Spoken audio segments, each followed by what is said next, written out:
Welcome back to the Gas Compression Podcast. I'm joined today by Dakotah Klein. He is the Regional Sales and Operations Manager at Roto-Versal. So we're kind of picking back up where we left off. We kind of took a break and did some stuff on the skilled trades. So I'm kind of excited to get back and talk specifically about gas compression. So thanks for being here, Dakotah. Yes, sir. Glad to be here. So I'll start every guest off by just saying, kind of tell me how you ended up where you are today in the gas compression industry. Man, that's a loaded story, but sounds like we have a few minutes, so I'll jump right into that, I guess. So I've been in gas compression for 7 years. Been with Roto-Versal since day one. Started out on the drilling side. Was on the drilling side for, I don't know, probably 12 years, 11, 12 years, something like that. And man, just had a chance to move over to something a little more stable and ended up in gas compression. So like I said, started out in a sales role. That lasted, I told you this the other day, about 2 weeks, and they moved me into operations. Basically is what they were needing on the operations side for South Texas. They just needed somebody to deal with people at the time, as I've learned the business, and I had previous management experience and dealing with people and whatnot. And that was really what they needed in the area at the time. So I bounced back and forth between sales and operations, and here we are today. So running all of the mechanical service for the company. So wow. So tell me about getting to that drilling side. When you did you just start working on a rig or? Yeah. So I knew I wanted to be in sales, and I knew I wanted to be on the drilling side at the time, but I wanted to be the sales guy that brought value when he called on his customers. And I felt like the best way to do that was actually get out there on the rig, learn the process, from spud to TD. And like I said, that was kind of what I did. So I went to work for a guy named Todd Jamison. He was the drilling superintendent for NOMAC at the time. Actually, my first hitch was with Martex Drilling, and we come back and NOMAC had bought Martex on my days off. So it was kind of a funny story there. But I told Todd whenever I started, I said, "Hey Todd," I said, "I'm putting in my 12-month notice today. I know it's my first day, but like I said, I'm gonna be here a year and then gain as much experience as I can." And like I said, when I left on my last hitch, we were in Garrison, Texas, drilling some Travis Peak wells for Chesapeake. It was 19 degrees and sleeting when I come down out of the derrick. And so it was a good day to leave the drilling rig for sure. So, well, let's talk a little bit of difference between the oil and gas industries, because, we're in the machine shop business and we don't really do anything for the oil field. And everyone always assumes that we do. Like, hey, you guys are working in Odessa, so you work in the oil field. I'm like, nah, we really don't. We only work for gas compression companies. Yes. So you spent a lot of time in both. So tell me about what's the difference in being in the oil side versus the compression side? So my experience, like I said, I grew up in the oil field. My parents and my brother, they have a very successful oil field construction business. They build locations, pipeline right of ways. They've been in business, like I said, 21 years, have about 40 employees. We have a yard in Carrizo Springs. We cover the Eagleford down there. We have a yard in Big Lake that they cover the Permian Basin out of, and they have a yard in Deep East Texas, which they cover all the Haynesville stuff over there. So pretty lucrative little business. But like I said, I kind of grew up on that side of the industry. And I guess the biggest thing for me that I've learned since being in gas compression, that the gas compression side has definitely been a lot more stable for me, I guess. It's always been here. We've had a couple downturns in the 7 years that I've been here, and obviously in 2020, that was horrific for everybody industry wide, and like I said, compression's always been there for me. Where the drilling side, it's, when it's good, it's really good, but when it's bad, it's really bad, and compression's kind of more of a flat line across the middle has been my experience.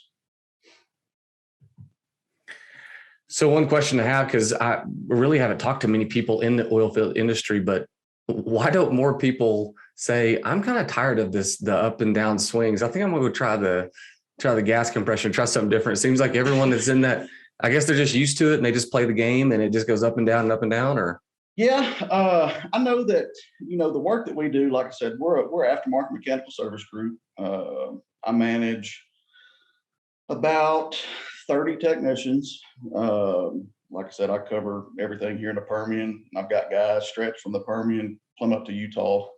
We do some work in North Dakota, South Dakota, but the work that we do, yes, it's steady, but it is work.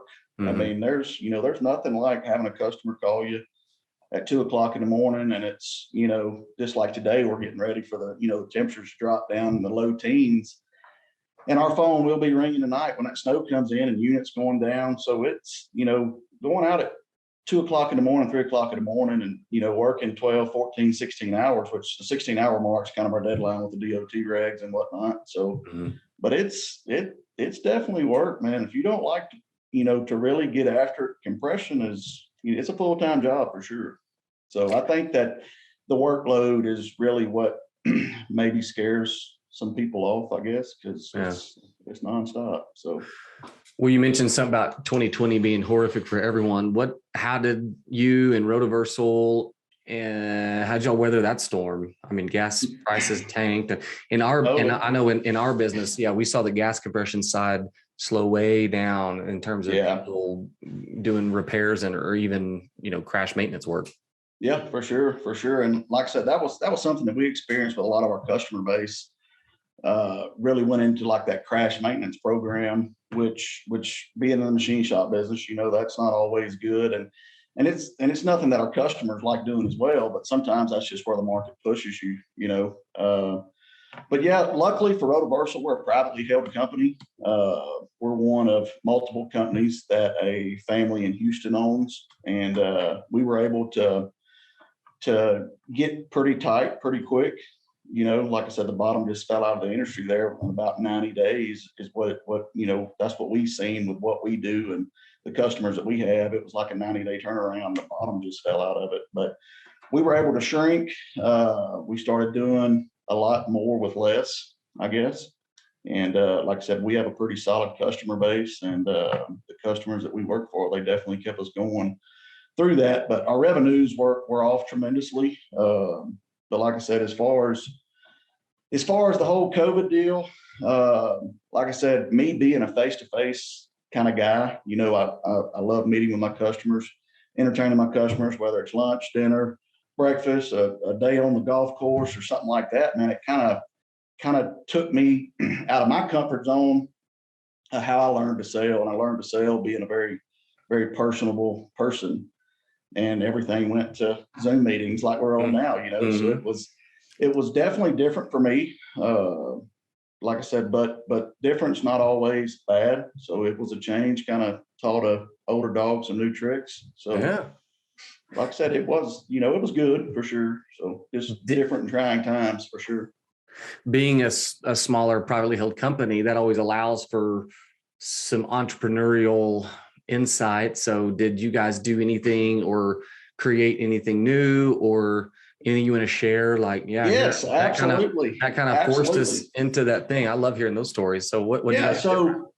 So typically when people think Roto-Versal, they think aftermarket mechanical service group and natural gas compression, which is the backbone of our company for sure. But pre-COVID and during COVID, we got into the PRV testing business. So like I said, we have a PRV testing group. We have, I think, like 6 crews that ride around doing that now. Like I said, that's not something that I'm over directly, but I work hand in hand with those managers on a daily basis. So we got our PRV testing stuff done. We were able to purchase a facility in West Odessa. We've got 29,000 square feet of floor space. We've got an engine overhaul facility. We're doing package revamps and make readies. So overhauling compressors in the shop, overhauling engines in the shop. And then with that business there, that's actually been kind of slow for us, just with the market just now coming back and getting its feet back underneath it. That's been slow. So my background with my dad was in the pump business because that's part of my dad's business too. They do the annular injections. So basically they pump the reserve pits down the backside of the casing. Mm-hmm. So I grew up working on pumps. We had all this floor space. So I've got with Ken Plochek, our CEO, and I was like, hey, Ken, I said, and we've got these shop guys in this floor space. I said, what about the pump business? He said, well, you make it happen, we'll do it. And luckily today we've got 8 bays full of pumps. Man, that's awesome. It's been pretty good, man. Like I said, as my dad says, throw enough stuff against the wall and we're going to play with what sticks. So that is one of the, that's one of the great things. And I'm an optimistic kind of guy, but that I love hearing those stories of when things like a shutdown or these major declines happen. It forces us into these situations to make something up, and it sticks with you even after you come back out. So you guys are gonna be doing, pump work, and that's really cool to hear. For sure. Like I said, we got the pump work, we got the PRV side. Of course, we got our mechanical service there in the field, which is, like I said, again, that's our backbone. And we also have a production equipment services group too, that we actually held on to and actually grew that group during 2020, which was kind of surprising to everybody. And is what those guys do.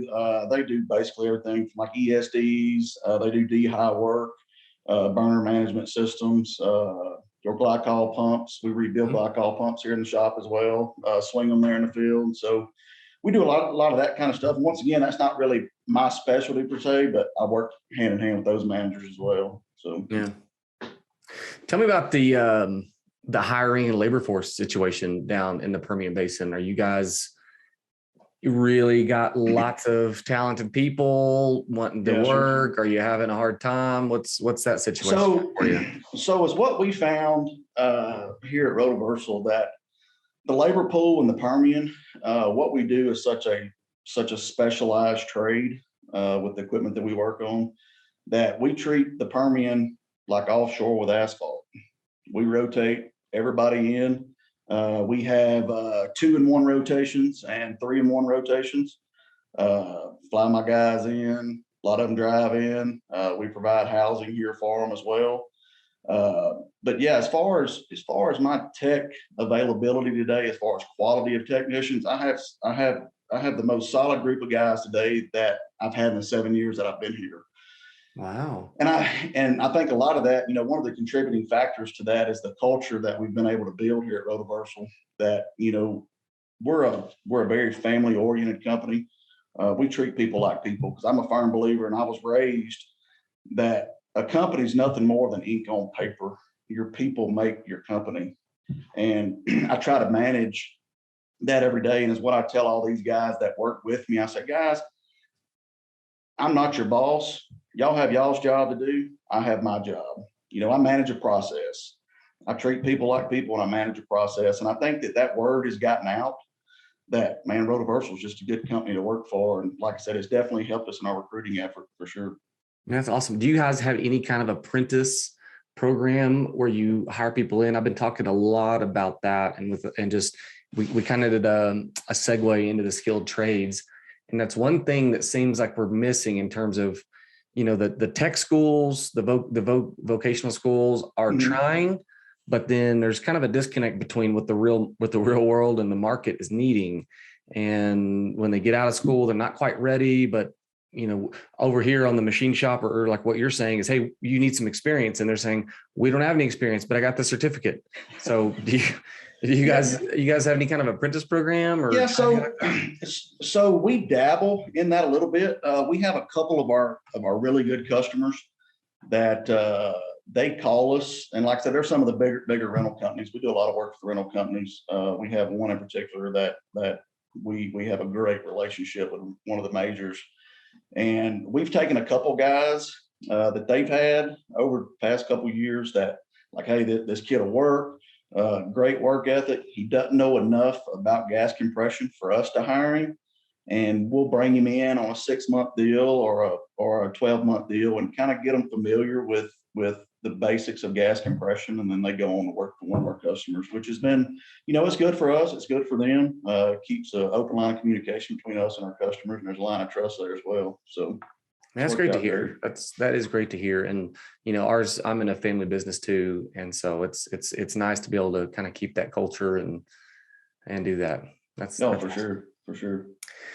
So gas prices, I think this week have spiked. I know we got hit pretty hard on I think it was Monday, or no, it was Friday. Actually, we started getting calls like, hey, gas is, all these compressors up in the Panhandle. There's a lot of row flows. I don't know if y'all have these out there, but we're in the Panhandle. We're sucking gas out of the ground, Oh, yeah. So it's we have a customer that has a lot of row flows that have been sitting around, and all of a sudden it was like, hey, we got to get on these. Are you kind of seeing that trend as natural gas is up around 450 or 460? Yeah, it's so for us, luckily this year, budgets have been a little looser with our customers. I think they got a little more money to spend this year. And so our maintenance has already kicked off. We finished the year strong. We're off to a great start. Actually just closed the month about 30 minutes before I got on the phone with you. So had another stellar month for us. Super excited about that. But yeah, for the most part, I haven't seen it yet, but I know it's coming, because for what we do, it's almost like there's a 60 to 90 day lag. Yes. Because everything's already scheduled out. The budgets are already in place. It just kind of like everybody sees those prices rise, and everybody's been burned so many times over the past, 5 or 6 years with just prices going up and down. And that's more so on the oil side than the natural gas side, but we're pretty excited with what we're seeing, with the natural gas prices. So hopefully it keeps trending up. I don't care to see the $12 or $15 natural gas like we seen back in the mid 2000s. I guess I was a part of that over in the Haynesville. Man, it gets crazy quick when prices get up there like that. So I'm more of an average guy. I'd love to see $5 natural gas, and my kids will be doing this for a living as well. So yeah. So when you guys are thinking about this year for 2022, are you just kind of waiting on your customers to start signaling and sending purchase orders, that kind of stuff? Or are you preemptively saying, hey, this is going to be one of the best years we've had? Yeah, so we're actually, it's kind of funny you say that about getting ready. That's one of the jokes I have with several of my customers. Man, we stay ready so we don't have to get ready. So, and a lot of my customers, they call and jack me, they put me on the spot a lot. Hey, I need 5 guys in the morning. So it's like I said, it's pretty crazy for sure. But we're like I said, for the most part, we stay geared up, tooled up. We've got a fleet of about 50 service trucks. We have a really, really, really nice fleet of trucks. We've got several of the F550s with the big service cranes, which our customers love for, swinging small frames or swinging big cylinders or swinging heads on a 3600 or turbos on a 3600. We have several with 31-foot reach, which our customers absolutely love. And that's also a selling point for us as well, with the tooling that we have, the specialized tooling that we have. But yeah, as far as, gearing up for anything, man, we stay geared up. So we're literally waiting on our customers to call and tell us to jump. The only question we're going to have is how high and where to. So how would you describe what the if you had to break Roto-Versal up and what you guys are doing, percentage wise, in terms of like this part of our business is devoted to, swinging engines, and you're doing pump work, all that stuff. What are you guys currently doing? I'm going to say that 80% of our revenue is the mechanical service group, which is what I'm over. And like I said, that's anything from a basic call out, or we're changing a head or head piston liner pack and turbo, or we get into some jobs too where we have major crashes where we're going in and potentially swinging a crack frame or replacing a crank in a frame, con rods, crossheads, whole 9 yards. So like I said, the mechanical service is definitely the biggest part of what we do. And then from the mechanical service, I'm going to say our number 2 producer, it's going to be a tight race between our PRV group and our production equipment services group. And then our shop, like I said, we're just getting it rocking and rolling, but our shop's coming on strong. And I think the biggest room for growth right now, obviously the mechanical service, we're always looking to hire quality people. I kind of giggle when people ask me, am I ever hiring mechanics? Like, man, I'm always hiring mechanics. I mean, I've never not hired a good mechanic. That's how we are with machinists. Yeah, for sure. We'll find a place for you. Absolutely. Yeah. Absolutely. Like I said, man, we're turning down work on a daily basis. And, something else that we've run into, with all the COVID lag on the shipments and whatnot, is trucks. We're in the same boat. vehicles right now, man. I don't know if you've seen the vehicle market right now, but man, it'll make you second guess being in gas compression. That's for sure. It is, it is absolutely crazy right now. But luckily, like I said, we've got a newer fleet of vehicles that we've got. I'm not going to say we have them ordered yet, but we've got them on the books to be ordered. And so hopefully everything will turn around with these chips or whatever that all the automakers are supposedly not able to get at the time. So we actually we use Enterprise Fleet to manage our trucks. So do we. Okay. Yep. Well, we just met with our guy yesterday. We had our 6 month meeting, and I asked him about that chip thing specifically. He said 2025 it's gonna be corrected. Wow. And so, yeah, I would say if you need a truck, you need to order it today when we get off the phone, because it's, oh yeah, for sure. We got the bad news yesterday. It's like, yeah, they're having a tough time. Oh yeah, for sure, man. Like I said, it's, I mean, we see it now just with like on our crane trucks, if we have a pump real bad on one of our service trucks. I mean, I've got 2 of my crane trucks that have been in the shop for months waiting on pumps, PTOs. You just can't get them, and but that's something that we're doing our best to overcome. Like I said, we're trying to do more with less because we have to. Typically we don't run that away. We try to do, if we need something, we go and get it, especially if it makes good business sense, we go make it happen. But coming out of this COVID deal, it's definitely been challenging for sure. Trying to make stuff happen when stuff's not available to make it happen with, so. On the mechanical services side, do you guys offer or guarantee any amount of run time? So we're not so much in, that's more of like a rental equipment type question. We are not in the rental business. Oh, you don't have any rentals? I thought we don't have any rentals whatsoever. We are strictly mechanical service. That was something that when we started, the company was, like I said, I wasn't here for, but I've heard those stories. When they started the company, it was something that was briefly talked about. But I would rather work for the rental companies than work against them, because nobody has more horsepower. When you put the big 3, big 4 rental companies together, they've got the largest fleet of horsepower in the world. Right. So I would rather work with those guys than try to work against them. That's a good point.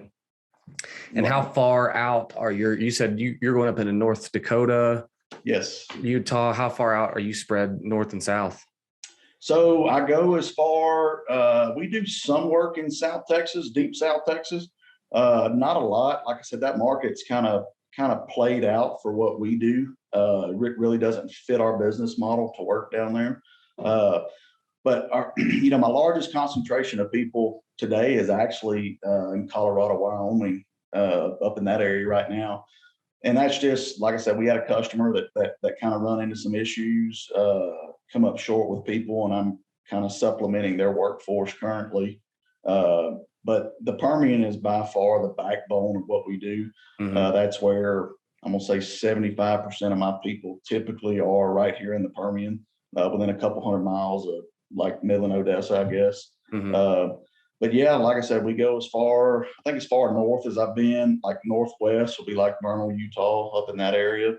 And then we come down, like I said, Wyoming, Colorado, of course, everything in the Delaware Basin, and then of course over here back to the Permian. So cool. And then we do some work in Oklahoma as well. Like I said, we have a small satellite facility there in Oklahoma.